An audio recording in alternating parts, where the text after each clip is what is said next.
ಸುರಪುರದಲ್ಲಿ ಹೆಣ್ಣು ಮಕ್ಕಳ ಆರೋಗ್ಯ ರಕ್ಷಣೆಗಾಗಿ ಮಹತ್ವದ ಹೆಜ್ಜೆಯಾಗಿ HPV ಲಸಿಕಾ ಅಭಿಯಾನಕ್ಕೆ ಚಾಲನೆ ನೀಡಲಾಗಿದೆ. ನಗರದ ಪ್ರಾಥಮಿಕ ಆರೋಗ್ಯ ಕೇಂದ್ರದಲ್ಲಿ ನಡೆದ ಕಾರ್ಯಕ್ರಮದಲ್ಲಿ ಶಾಸಕ ರಾಜಾ ವೇಣುಗೋಪಾಲ ನಾಯಕ ಅಭಿಯಾನವನ್ನು ಉದ್ಘಾಟಿಸಿದರು. ಈ ವೇಳೆ ಮಾತನಾಡಿದ ಅವರು, ಗರ್ಭಕಂಠ ಕ್ಯಾನ್ಸರ್ ಮುಕ್ತ ಸಮಾಜ ನಿರ್ಮಾಣಕ್ಕೆ HPV ಲಸಿಕೆ ಬಹಳ ಅಗತ್ಯ ಎಂದು ಹೇಳಿದರು.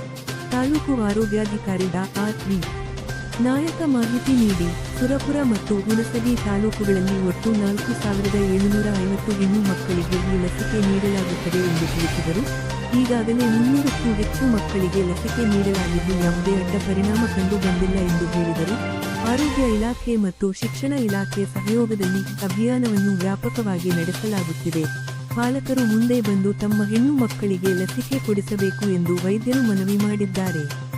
ಇನ್ನಷ್ಟು ಸ್ಥಳೀಯ ಸುದ್ದಿಗಳಿಗಾಗಿ ನಮ್ಮ ಚಾನೆಲ್ಗೆ ಸಬ್ಸ್ಕ್ರೈಬ್ ಮಾಡಿ. ಬಹಳ ಮುಖ್ಯ ಅದ. ಯಾಕಂದ್ರೆ ಈ ಒಂದು ರೋಗ ಏನಾದ